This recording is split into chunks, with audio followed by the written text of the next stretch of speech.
Bapak, Ibu, dan saudara-saudariku yang terkasih dalam Tuhan kita Yesus Kristus, salam sejahtera untuk kita semua.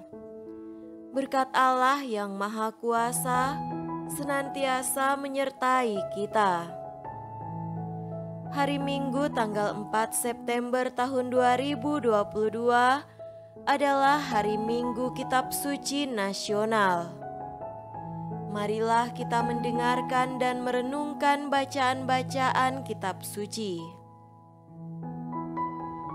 Bacaan pertama dari kitab Kebijaksanaan pasal 9 ayat 13 sampai 18.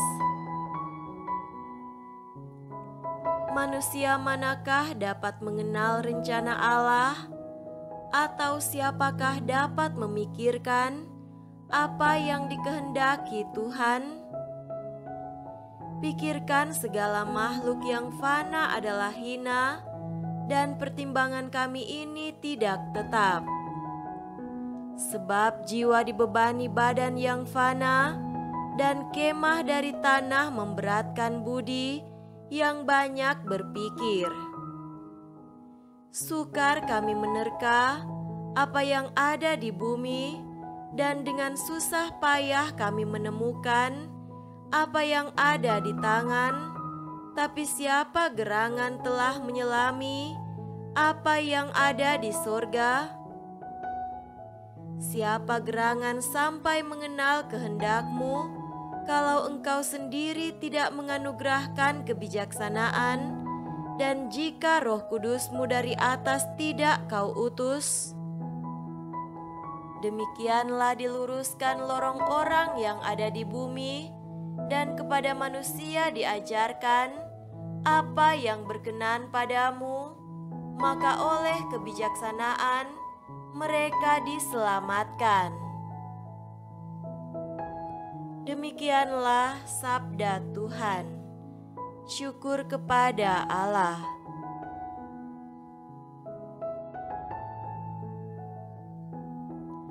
Bacaan kedua dari surat Rasul Paulus kepada Filemon, pasal 1 ayat 9b sampai 10, dilanjutkan dengan ayat 12 sampai 17.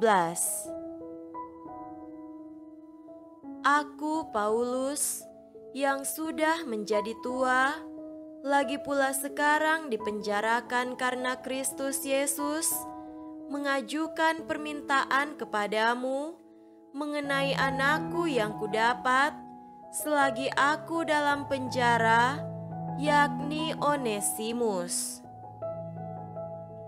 Dia kusuruh kembali kepadamu, dia yaitu buah hatiku.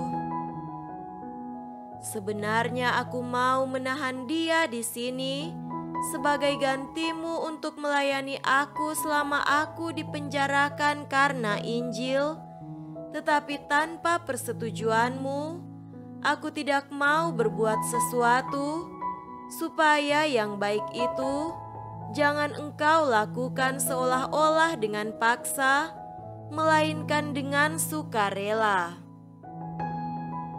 Sebab mungkin karena itulah dia dipisahkan sejenak daripadamu, supaya engkau dapat menerimanya untuk selama-lamanya, bukan lagi sebagai hamba, melainkan lebih daripada hamba, yaitu sebagai saudara yang kekasih.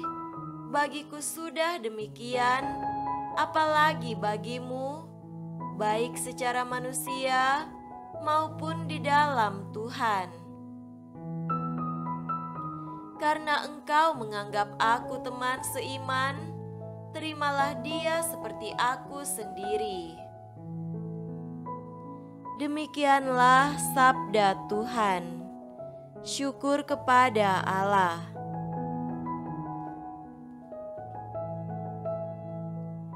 Semoga Tuhan beserta kita sekarang dan selama-lamanya.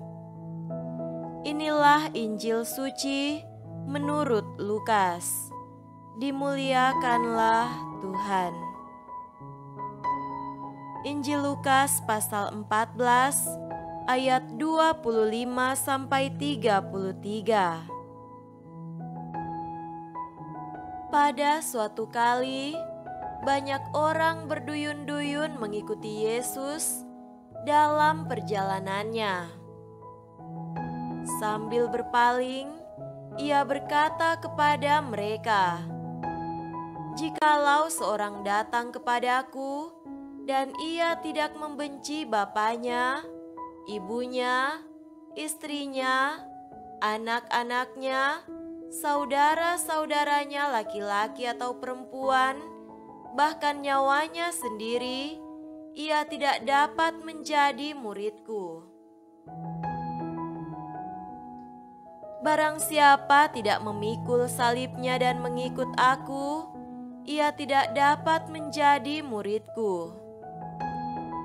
Sebab siapakah di antara kamu yang kalau mau mendirikan sebuah menara, tidak duduk dahulu membuat anggaran biayanya, kalau-kalau cukup uangnya untuk menyelesaikan pekerjaan itu? Supaya jikalau ia sudah meletakkan dasarnya dan tidak dapat menyelesaikannya, jangan-jangan semua orang yang melihatnya mengejek dia sambil berkata, 'Orang itu mulai mendirikan, tetapi ia tidak sanggup menyelesaikannya.' Atau, raja manakah yang kalau mau pergi berperang melawan raja lain, tidak duduk dahulu untuk mempertimbangkan apakah dengan 10.000 orang ia sanggup menghadapi lawan yang mendatanginya dengan 20.000 orang? Jikalau tidak, ia akan mengirim utusan selama musuh itu masih jauh untuk menanyakan syarat-syarat perdamaian. Demikian pula lah tiap-tiap orang di antara kamu yang tidak melepaskan dirinya dari segala miliknya tidak dapat menjadi muridku." Demikianlah sabda Tuhan. Terpujilah Kristus.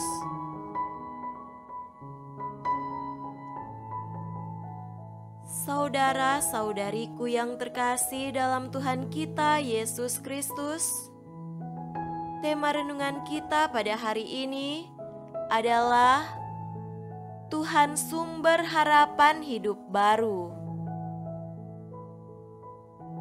Tema homili pada hari Minggu Kitab Suci Nasional tahun 2022 ini adalah Tuhan sumber harapan hidup baru.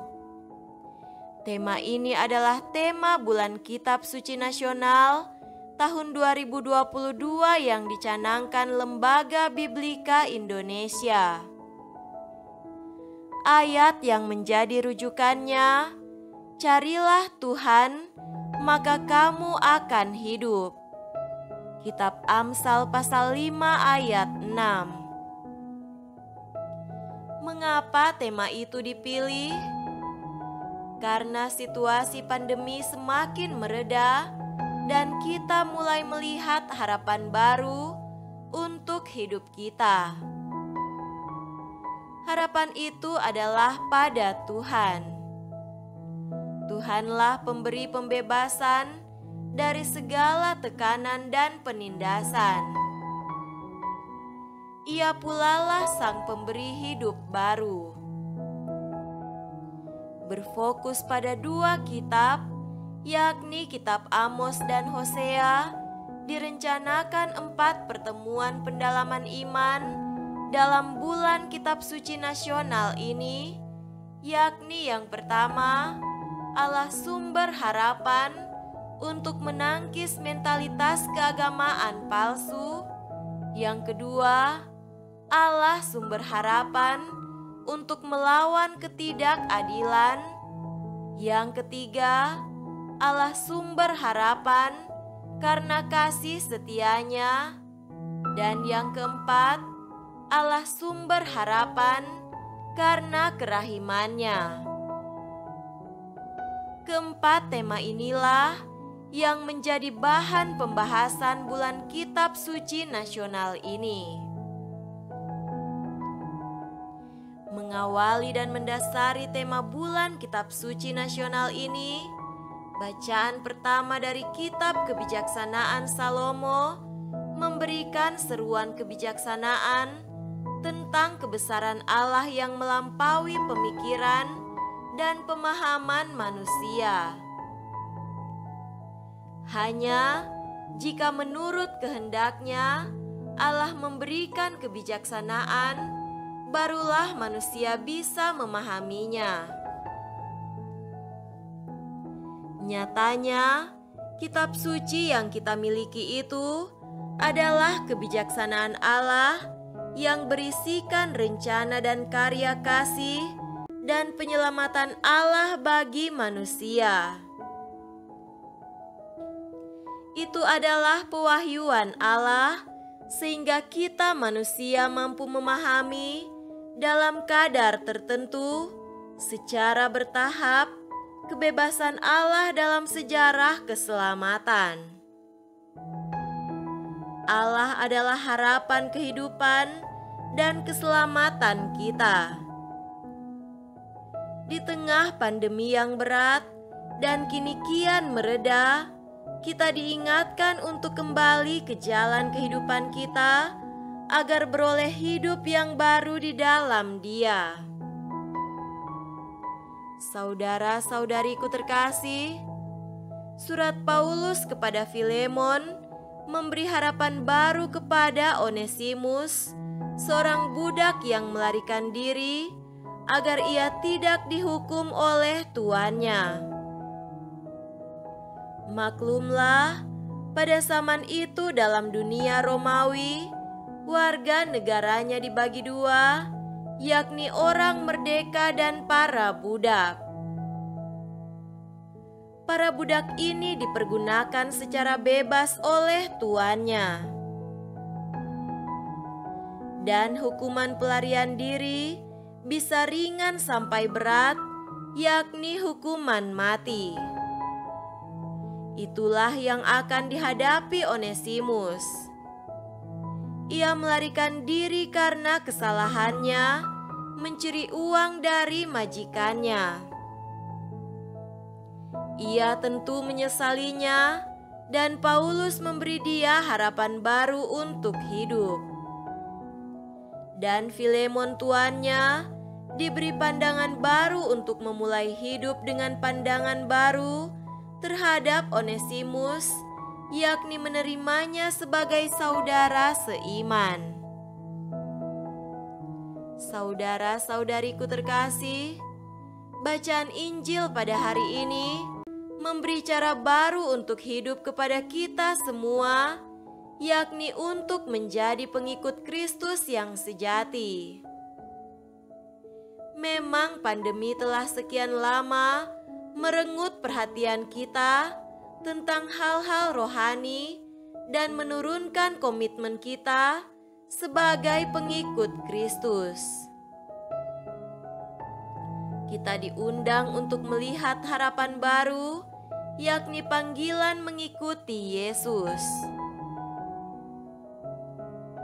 Pertama, kita dipanggil untuk menjadi pengikut Kristus yang berkomitmen besar. Kata membenci bapa, ibu, istri, anak, saudara laki-laki dan perempuan, bahkan nyawa di sini tak dimengerti sebagai membenci atas cara dunia ini. Kata membenci aslinya dalam bahasa Aram dipahami sebagai kurang mengasihi.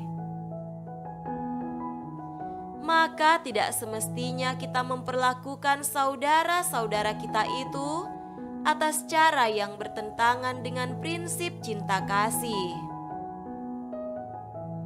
Kedua, memanggul salib dan mengikuti Kristus artinya seorang murid harus kuat menjalani hidup berat tak mudah menyerah, penuh perjuangan menghadapi masa depan, bahkan jika itu menuntut pengorbanan diri dalam menjalankan tugas dan kewajiban.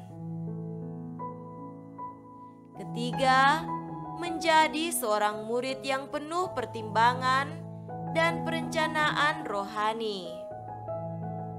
Seorang murid tidak secara asal-asalan untuk mengikuti Yesus. Ia harus bijaksana menyeimbangkan pelayanan untuk Allah, sesama, keluarga, dan diri sendiri secara baik. Seorang murid tak boleh sembrono dan gegabah dalam berbicara, bersikap, dan bertindak. Mengikuti Yesus secara serampangan dan ceroboh malah tidak menghasilkan kualitas seorang murid yang tulen. Kita perlu menerapkan prinsip-prinsip kebijaksanaan rohani di dalam berkata, bersikap, dan bertindak. Semoga demikian. Amin.